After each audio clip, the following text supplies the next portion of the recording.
Hello friends, मैं नीता भास्कर आप सभी लोगों का अपने यूट्यूब चैनल पर स्वागत करती हूँ और आशा करती हूँ कि आप लोग अच्छे होंगे, सुरक्षित होंगे, स्वस्थ होंगे और अपनी स्टडी कर रहे होंगे। और फ्रेंड्स, मैं एनसीईआरटी हिस्ट्री पढ़ाना शुरू की हूँ और 3 वीडियो मैंने अपलोड कर दिया है। ये चौथा वीडियो है और आशा करती हूँ कि आप लोगों को वीडियो पसंद आता होगा। और पसंद आए तो फ्रेंड्स लाइक करें, कमेंट करें और जो लोग नए हैं चैनल को सब्सक्राइब कर लें।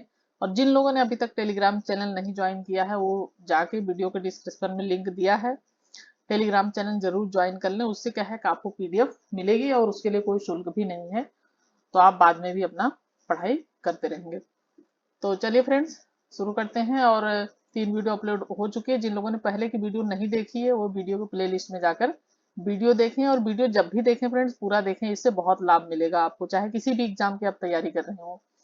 कक्षा 12 के लिए तो है ही है, लेकिन उसके बाद TGT, PGT, UGC net, IAS, PCS सभी के लिए जो है उपयोगी है। तो चलिए शुरू करते हैं। और पिछली वीडियो में मैंने यहाँ तक आप लोगों को कवर करा दिया था। ठीक है, सभ्यता का अंत कैसे हुआ था ये मैंने कराया था। और यहाँ तक हम लोग पढ़ चुके थे कि ऐसा लगता है कि एक सुदृढ़ीकरण, एकीकरण के तत्व, सभ्यता हड़प्पाई राज्य का अंत हो गया था। मोहरों, लिपि, विशिष्ट मनकों तथा मृत भांडों के लोप, मानकीकृत बाट प्रणाली के स्थान पर स्थानीय बाटों के प्रयोग, शहरों के पतन, परित्याग जैसे पर्यटन विस्तार को बल मिलता है। उपमहाद्वीप को एक पूरी तरह से अलग क्षेत्र में नए शहरों का विकास के लिए सहस्त्राब्दी से भी अधिक समय तक प्रतीक्षा करनी पड़ी। तो हमने यहाँ तक पिछली वीडियो में पढ़ लिया था। ठीक है, अब हम यहाँ से शुरू करेंगे। और हम शुरू करते हैं। एक आक्रमण का साक्ष्य मिला था, जैसे कि हड़प्पा सभ्यता का जब अंत हुआ था तो कई कारण माना जाता है, और उसी में एक आक्रमण का साक्ष्य भी मिलता है। ऐसा माना जाता है कि शायद आक्रमण के द्वारा इस सभ्यता का विनाश हुआ। भौगोलिक परिस्थितियों के द्वारा भी माना जाता है कि उसकी वजह से विनाश हुआ। बाढ़ के द्वारा माना जाता है। तो उसी में एक है, एक हड़प्पा के साक्ष्य, आक्रमण के साक्ष्य। तो डेलमैन, डेलमैन क्या है? ठीक है, डेलमैन लेन एक सकरी गली है। सकरी यानी पतली गली है, और जिसकी लंबाई कितनी है? 3 से 6 फीट तक। ठीक है, परिवर्ती है वह बिंदु जहां यह गली पश्चिम की ओर मुड़ती है। 4 फीट 2 इंच की गहराई पर ये क्या क्या मिला है ये देखें आप। एक खोपड़ी का भाग तथा एक बैस की छाती तथा मतलब अस्थि पंजर टाइप के सब मिले हैं। हाथ के ऊपरी भाग की हड्डियां और ये सब भुरभुरी अवस्था में मिली हैं, यानी चूर्ण मिले हैं उनके। और धड़, पीठ के बल, गली में सब आड़ा पड़ा हुआ था। और पश्चिम की ओर 15 इंच की दूरी पर एक छोटी झोपड़ी, खोपड़ी, सॉरी, खोपड़ी के कुछ टुकड़े मिले थे। इस गली का नाम इन्हीं अवशेषों पर आधारित है, जो डेड मैन, डेड मैन यानी डेड का मतलब तो समझते हैं आप, तो डेड मैन लेन, यानी इसका नाम भी इसी के उस पे रख दिया गया है, डेड मैन लेन। तो इसका नाम इसी पे पड़ा है। और 1925 में मोहनजोदड़ो के इसी भाग से 16 लोगों के अस्थि पंजर उन आभूषणों सहित मिले थे जो इन्होंने मृत्यु के समय पहने थे। कितने लोगों के अस्थि पंजर मिले हैं? मोहनजोदड़ो का ये भाग था, डेडमैन जो है गली थी जो सकरी, तो उसी स्थान से मिले हैं 16 लोगों के अस्थि पंजर, जिन्होंने क्या हुआ था कि आभूषण भी, ज्वेलरी भी पहनी हुई थी। बहुत समय पश्चात 1947 में आर.ई.एम. विलियर द्वारा, ठीक है, 1947 में, जो भारतीय पुरातत्विक सर्वेक्षण के तत्कालीन डायरेक्टर जनरल थे। ठीक है, तत्कालीन क्या थे? डायरेक्टर जनरल थे। इन पुरातात्विक साक्ष्यों का उपमहाद्वीप में ज्ञात प्राचीनतम ग्रंथ ऋग्वेद के साक्ष्यों के संबंध स्थापित करने का प्रयास किया। उन्होंने क्या लिखा है? उन्होंने इसका संबंध किससे स्थापित करने का प्रयास किया है? जो है ऋग्वेद से, यानी वैदिक कालीन सभ्यता से। तो ऋग्वेद में पुर शब्द का उल्लेख, जिसका अर्थ है प्राचीर, किला या गढ़। तो ऋग्वेद में जो प्राचीर शब्द का उल्लेख हुआ है उसका क्या अर्थ है?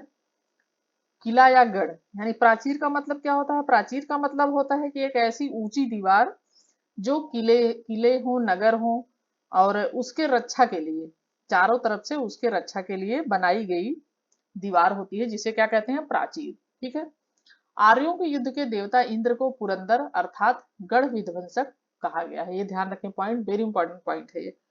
क्या पॉइंट है? ऋग्वेद में पुर शब्द का उल्लेख है जिसका अर्थ है प्राचीर, किला या गढ़। आर्यों के युद्ध के देवता इंद्र को पुरंदर अर्थात गढ़ विध्वंसक कहा गया है। ये दुर्ग कहाँ है? ठीक है, पहले यह माना गया था कि ये मिथक मात्र थे, यानी पहले शुरुआत में यह माना गया कि सिर्फ यह मिथक हैं, यानी अतिशयोक्ति या कही हुई बातें हैं, सुनी सुनाई बातें हैं, ऐसा माना गया था। और इसकी सत्यता मतलब प्रमाणिक नहीं माना गया था, इसे सत्य नहीं माना गया था। हड़प्पा में हाल ही में उत्खननों ने मानो परिदृश्य बदल दिया है। हड़प्पा में जो बाद में खुदाइयां हुई, उन्होंने क्या किया है कि उनको बदल दिया है परिदृश्य को। हम यहाँ मुख्यतः अनार्य प्रकार की एक बहुत विकसित सभ्यता पाते हैं, जिसमें अब प्राप्त जानकारी के अनुसार विशाल किलेबंदियां की गई थी। हैं? अनार्य किसे कहते थे? अनार्य जो है कहते थे करीब असभ्य जातियों को, जो असभ्य, अप्रतिष्ठित या जो आर्योत्तर जातियां थी उनके इलाके से संबंधित थे, कहा जाता है इन्हें अनार्य। इन्हें शूद्र या मलेच्छ भी कहा जाता है, असभ्य भी कहा जाता है, अप्रतिष्ठित, और ये सब इन्हें कहा जाता है। ठीक है, तो अनार्य प्रकार की बहुत विकसित, यानी अनार्य प्रकार की विकसित निम्न जातियां कही जाती हैं इन्हें, जिनकी विकसित सभ्यता इसमें पाई जाती है, जिसमें अब प्राप्त जानकारी के अनुसार विशाल किलेबंदियां, जिससे अब जो जानकारी मिली है उससे बताया गया है कि विशाल और किलेबंदी की गई थी। यह सुदृढ़ रूप से स्थिर सभ्यता कैसे नष्ट हुई, यानी यह सभ्यता कैसे नष्ट हुई, इसमें माना जाता है कि हो सकता है जलवायु संबंधी, आर्थिक, राजनीतिक हास ने इसे कमजोर कर दिया हो। अधिक संभावना इस बात की है कि जानबूझकर तथा बड़े पैमाने पर किए गए विनाश ने इन्हें अंतिम रूप दिया हो, अंतिम रूप से समाप्त कर दिया हो। यह मात्र सहयोग ही नहीं हो सकता, मोहनजोदड़ो के अंतिम चरण में आभास होता है कि यहाँ पुरुषों, महिलाओं तथा बच्चों का जनसंहार किया गया। ठीक है, तो मोहनजोदड़ो के जो अंतिम चरण में जो खुदाइयां हुई, उससे क्या हुआ कि यह आभास हुआ, यह माना गया कि वहां पर पुरुषों और महिलाओं और बच्चों, इनके क्या हुआ, इनको मार दिया गया है, इनका जनसंहार, मतलब काफी लोगों को मार दिया गया, जनसंहार किया, जिससे अभी कहा जा सकता है कि आक्रमण हुआ हो और उसके द्वारा इनका नरसंहार किया गया हो। परिस्थिति साक्ष्यों के आधार पर इंद्र अभियुक्त माना जाता है। ठीक है, इंद्र अभियुक्त माना जाता है, इसका मतलब है कि जो है वहां पे कोई वास्तव में कोई चेंज हुआ हो भौगोलिक रूप से, और तूफान आया हो, कुछ इस तरीके की चीजें हुई हो, तो इसमें क्या किया है इन्होंने, इंद्र देवता को ही अभियुक्त मान लिया गया है, यानी उन्हें ही दोषी मान लिया गया है। ठीक है, R.E.M. ब्लेयर हड़प्पा 1901 इसमें से लिया गया, सिटी इंडिया जनरल 1947 में से ये उद्धरण जो है लिया गया है। 1960 के दशक में जॉर्ज वेल्स नामक पुरातत्वविद ने मोहनजोदड़ो में जो है जनसंहार जो हुआ उसके साक्ष्यों पर उन्होंने क्या किया था, सवाल उठाया। उन्होंने सवाल उठाया कि उस स्थान पर मिले सभी अस्थि पंजर एक ही काल से संबद्ध नहीं। तो उन्होंने क्या कहा कि यह सब जो अस्थि पंजर वहां पे मिले हैं वो एक ही काल के नहीं है, यानी एक ही समय के नहीं है। ठीक है, हालांकि इनमें से दो में से निश्चित रूप से संहार के संकेत मिलते हैं, दो में से शायद ऐसा मिलता है कि एक ही काल के हों, पर अधिकांश अस्थियां जिन संदर्भों में मिली वह इंगित करती हैं। ठीक है, वो क्या करती हैं, वह संकेत देती हैं। इंगित का मतलब होता है संकेत करना, इशारा करना, यानी इंगित करती हैं वो जो है कि ये अत्यंत लापरवाही तथा श्रद्धाहीन तरीके से बनाए गए समाधान थे, यानी लापरवाही से बनाए गए थे। शहर के अंतिम काल में संबद्ध विनाश का कोई स्तर नहीं है, व्यापक स्तर पर अग्निकांड के चिन्ह नहीं है, यानी अग्निकांड के भी चिन्ह नहीं मिलते हैं कि वहां पे आग लग गई हो, इस तरीके का कोई हो संकेत या मिला हो।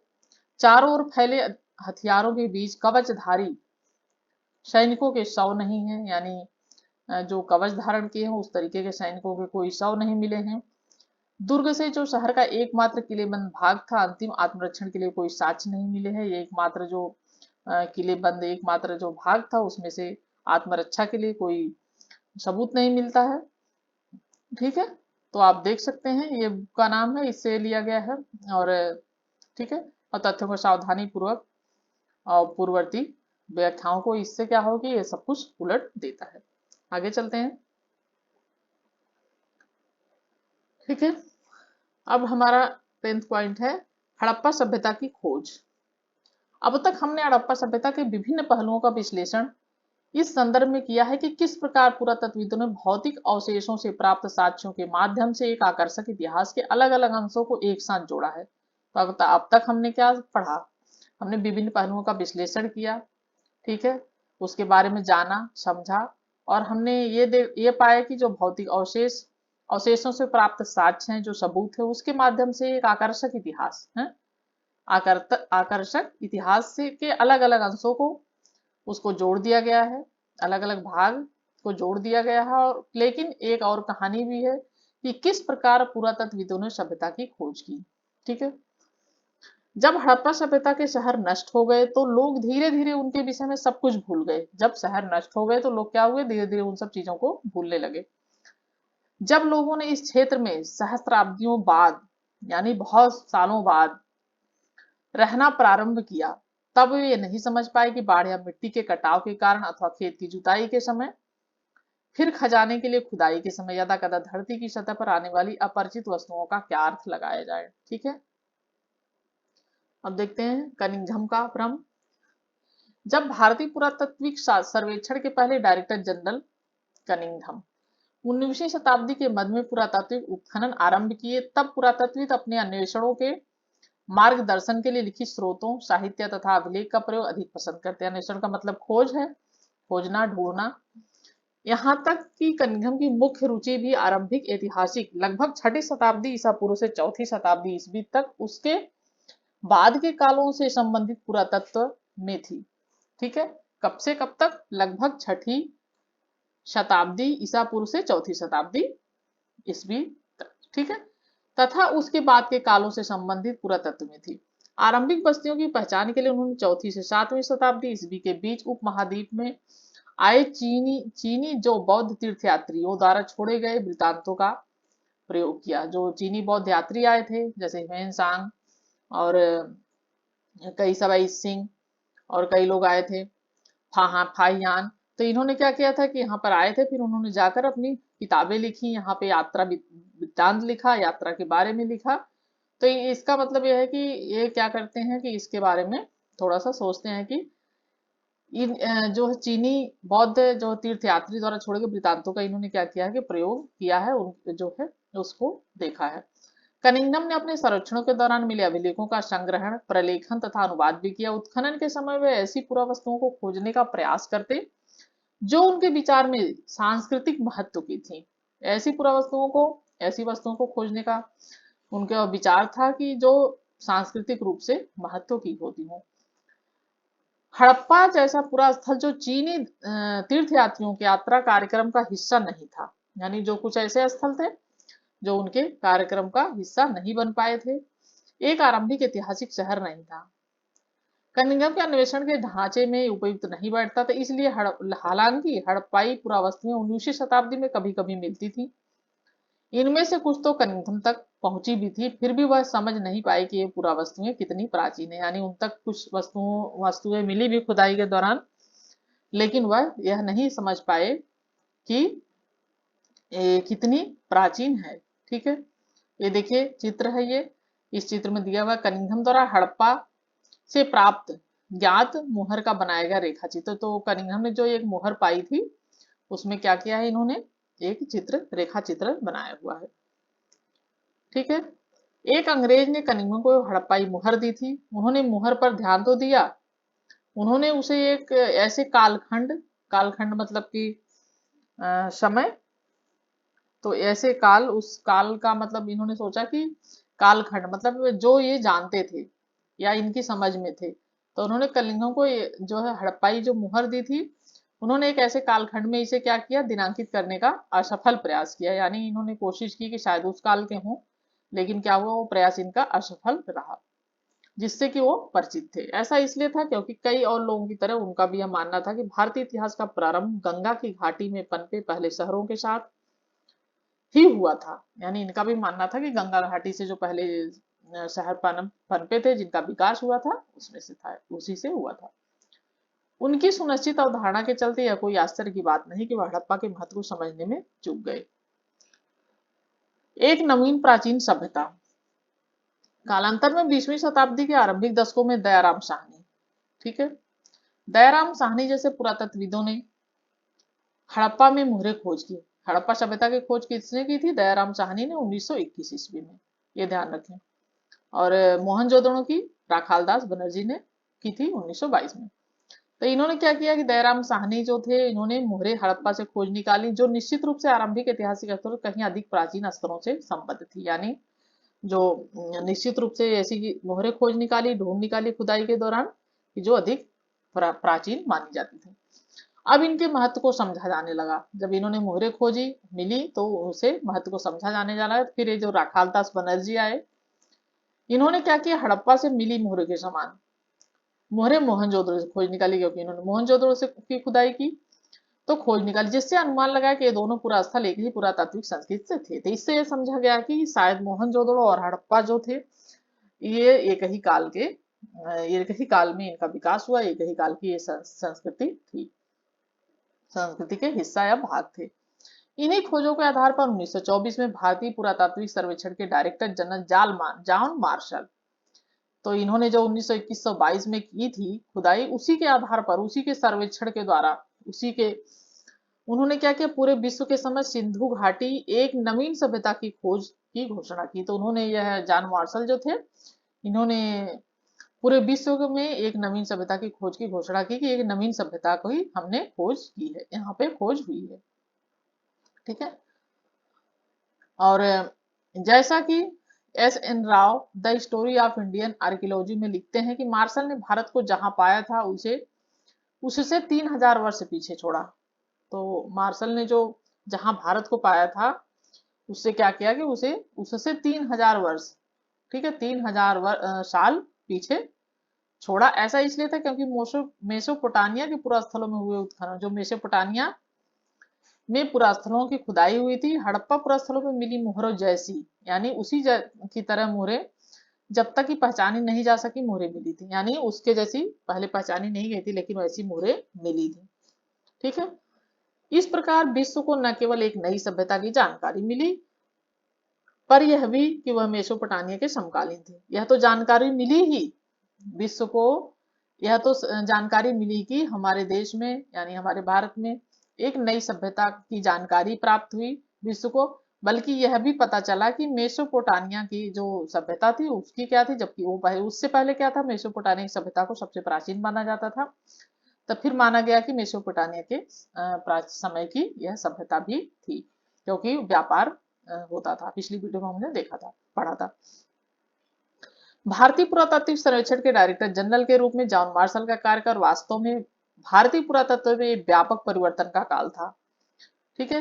वे भारत में कार्य करने वाले पहले पेशेवर पुरातत्वविद थे, और वे यहाँ कानून तथा क्रीट में अपने कार्यों का अनुभव भी लाए।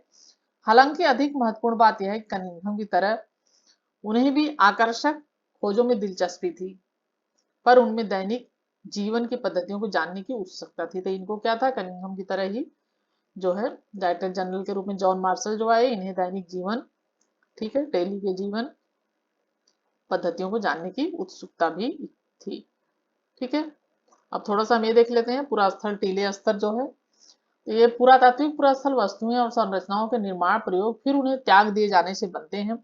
जब लोग एक ही स्थल पर नियमित रूप से रहते हैं, तो भूमि खंड के अनवरत उपयोग, यानी जो भूमि है वहां पर, भूमि का हिस्सा है, भाग है, उसमें हमेशा उपयोग किया गया जो काफी समय तक, पुनः उपयोग से आवासीय मलबों का निर्माण हो जाता है। तो जब काफी टाइम तक उपयोग हुआ होगा उसका, और उसके बाद क्या हुआ कि फिर दोबारा वहीं पे पुनः, यानी जो है उपयोग हुआ, तो उससे क्या हुआ, आवासीय मलबे, यानी वहां का जो रहते होंगे वो, उनके मलबे भी जो आवास के लिए बनाए गए थे, वो मलबे का भी निर्माण हो जाता, जिन्हें क्या कहा जाता था, टीला।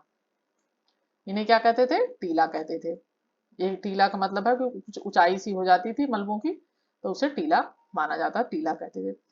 अल्पकालीन या अस्थायी परित्याग की स्थिति में हवा या पानी की क्रियाशीलता और कटाव के कारण भूमिखंड के स्वरूप में बदलाव आ जाता है। इन टीलों में मिले स्तरों से प्राप्त प्राचीन वस्तुओं से आवास का पता चलता है। तो इन टीलों में जो मिले स्तर है, उनसे क्या पता चलता है, प्राचीन वस्तुओं से आवास, यानी उन्होंने जो अपने रहन सहन के लिए घर बनाए थे, आवास बनाए थे, उसका पता चलता है। ये स्तर एक दूसरे से रंग, प्रकृति और इनमें मिली पुरावस्तु के संदर्भ में भिन्न होते हैं। परित्यक्त स्तर यानी जिनका त्याग कर दिया गया हो या छोड़ दिया गया हो, जिन्हें, तो परित्यक्त स्तरों, जिन्हें बंजर स्तर, यानी काफी टाइम तक उस पे कुछ न हुआ हो तो वहां उसको बंजर कहते हैं, उस भूमि को बंजर। काफी टाइम तक अगर उस पे कुछ खेती बाड़ी नहीं होती है तो आज भी वो बंजर कहते हैं कि बंजर पड़ी जमीन, तो बंजर कहा जाता है। कि पहचान इन सभी लक्षणों के आवाज से की जाती है, यानी काफी समय तक उस पर कोई रहा नहीं होगा तो फिर उसे क्या बंजर बना दिया गया कि बंजर है। सामान्य तौर पर सबसे निचले स्तर प्राचीनतम और ऊपरी नवीनतम होते हैं। इन स्तरों के अध्ययन को स्तर क्रम विज्ञान कहा जाता है। इन स्तरों के अध्ययन को क्या कहा जाता है? स्तर क्रम विज्ञान कहा जाता है। स्तरों में मिली पूरा वस्तुओं को विशेष सांस्कृतिक कालखंडों से संबद्ध किया जाता है, जिससे एक पूरा स्थल का पूरा सांस्कृतिक क्रम पता चलता है। तो कालखंड जो होते हैं, समय होता है, उनको क्या किया जाता है? एक दूसरे से जोड़ा जाता है, जिससे ये पता चलता है कि सांस्कृतिक रूप से इनको संबद्ध किया है, जिससे एक पूरा स्थल का पूरा सांस्कृतिक क्रम पता किया जा सके। ठीक है, ये देखिए एक छोटे टीले, ये टीला है एक तरीके से, और इसका अस्तर विन्यास ध्यान से देखने पता चलेगा ये अस्तर सदैव क्षैतिज नहीं, यानी थोड़ा ये जो रेखा गई है इसे क्षैतिज कहते हैं, यानी जो है इसे आड़ा या बेड़ा इस तरीके से बोलते हैं ये। ठीक है, ये रेखा गई जो। चलिए आगे चलते हैं। मार्शल पुरावस्थल के अस्तर विन्यास को पूरी तरह अनदेखा कर पूरे टीले के समान परिणाम वाली नियमित क्षैतिज इकाइयों के साथ साथ उत्पन्न करने का प्रयास करते थे। इसका अर्थ यह हुआ कि अलग अलग स्तरों से संबद्ध होने पर भी एक इकाई विशेष से प्राप्त सभी पुरावस्तुओं को सामूहिक रूप से वर्गीकृत कर दिया जाता था। ठीक है, तो जो स्थल से पुरावस्तुएं मिलती थी उनको क्या करते थे कि सामूहिक रूप से अलग अलग स्तरों से संबद्ध होती थी तो उन्हें एक तरीके से अलग अलग कर दिया जाता, वर्गीकरण कर दिया जाता था। परिणाम स्वरूप इन खोजों के संदर्भ में विषय बहुमूल्य जानकारी हमेशा के लिए लुप्त हो जाती थी। ठीक है, लेकिन इन खोजों के संदर्भ में जो बहुमूल्य जानकारी होती थी वो क्या होती थी? लुप्त हो जाती थी।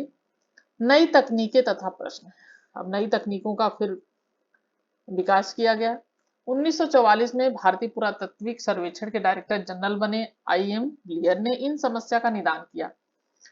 ब्लियर ने पहचाना कि एक समान क्षैतिज इकाइयों के आधार पर खुदाई की बजाय टीले के अस्तर विन्यास का अनुसरण करना अधिक आवश्यक था। साथ ही सेना के पूर्व ब्रिगेडियर के रूप में उन्होंने पुरातत्व की पद्धति में एक सैनिक परिशुद्धता का समावेश भी किया। हड़प्पा सभ्यता की भौगोलिक सीमाओं का आज भी राष्ट्रीय सीमाओं से बहुत थोड़ा या कोई संबंध नहीं है, लेकिन उपमहाद्वीप के विभाजन तथा पाकिस्तान के बनने के पश्चात सभ्यता के प्रमुख स्थल अब पाकिस्तान के क्षेत्र में आते हैं। ठीक है, क्योंकि हड़प्पा और मोहनजोदड़ो दोनों ही क्या है, ये पाकिस्तान के क्षेत्र में पड़ते हैं। इसी कारण से भारतीय पुरातत्वविदों ने भारत में पुरावस्तुओं को चिन्हित करने का प्रयास किया। जब हमारा देश आजाद हुआ, जब भारत पाकिस्तान बना, तो उन्होंने क्या किया कि ये देश, ये तो जगह थे सब, ये तो चले गए वहां पे पाकिस्तान में।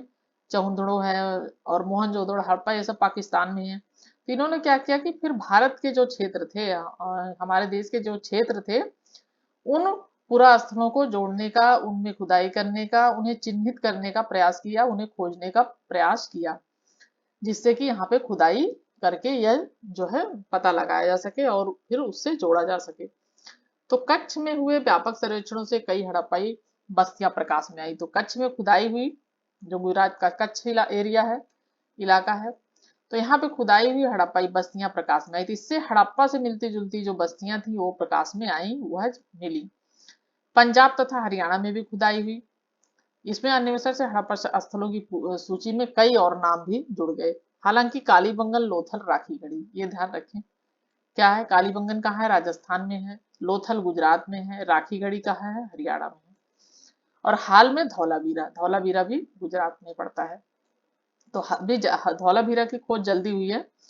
तो धौलावीरा की खोज वहां हुए अन्वेषण तथा उत्खनन प्रयासों का हिस्सा है। तो इन सब जगहों में मतलब भारत में ये खोजे गए थे ये स्थल, सब इन स्थलों से भी प्राचीन सभ्यता या हड़प्पा सभ्यता के बारे में जानकारी मिलती है। ठीक है, नए अन्वेषण अभी जारी, यानी अभी भी खुदाई की करी जा रही है। और बीच बीच में आपने पेपरों में, पेपर जरूर पढ़ा करिए, पेपरों में निकलता भी रहता है कि यहाँ से ये चीज मिली, वहां से ये चीज मिली। तो बीच बीच में खुदाई अभी जारी है। इन दशकों में नए प्रश्न महत्वपूर्ण हो गए हैं। यहाँ कुछ पुरातत्वविद आमतौर पर सांस्कृतिक उपयोग पता लगाने के इच्छुक रहते हैं, वहीं कुछ और विशेष पुरा स्थलों की भौगोलिक स्थिति के पीछे निहित कारणों को समझने का प्रयास करते हैं।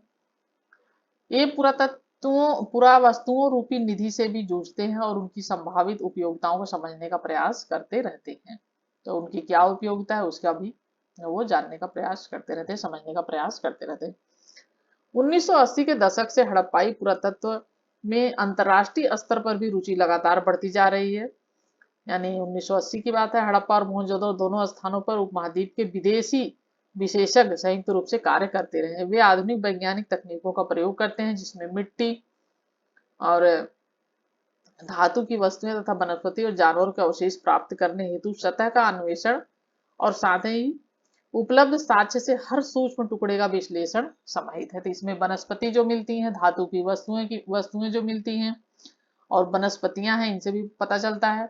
जानवरों के जो अवशेष मिले हैं और जो सतह है यानी जमीन जो है उसका अन्वेषण यानी खोज के साथ ही उपलब्ध जो साक्ष्य मिलते हैं, जो सबूत मिलते हैं, उसके हर सूक्ष्म यानी छोटे टुकड़े को भी क्या करते हैं, वो विश्लेषण उसका करते हैं। तो ठीक है, इसमें विश्लेषण सम्मिलित है और ये अन्वेषण जो भविष्य में रोचक परिणामों की आशा दिलाते थे। इससे क्या है, भविष्य में और भी चीजों का हमें पता चलेगा। ठीक है, थोड़ा सा ये देख लेते हैं यहाँ पे बैक जाके। ये जो है क्या है, हड़प्पा में ब्लीहर, तो इन्होंने थोड़ा सा इसके बारे में देख लेते हैं। आरंभिक पुरातत्वविद कई बार साहस की भावना से कार्य करते। ब्लीहर ने हड़प्पा में अपने अनुभव के विषय में यह लिखा। उन्होंने क्या अनुभव किया हड़प्पा में? उन्होंने कहा कि मुझे याद है कि 1944 की एक गर्म रात को पुरातात्विक सर्वेक्षण के नवनियुक्त डायरेक्टर जनरल के रूप में अपने स्थानीय मुस्लिम अधिकारी के साथ हड़प्पा नामक एक छोटे से रेलवे स्टेशन से एक गहरे बालू के रास्ते पर 4 मील की तांगे की सवारी कर मैं प्राचीन स्थल के टीलों जो चांद की रोशनी से अवलोकित थे।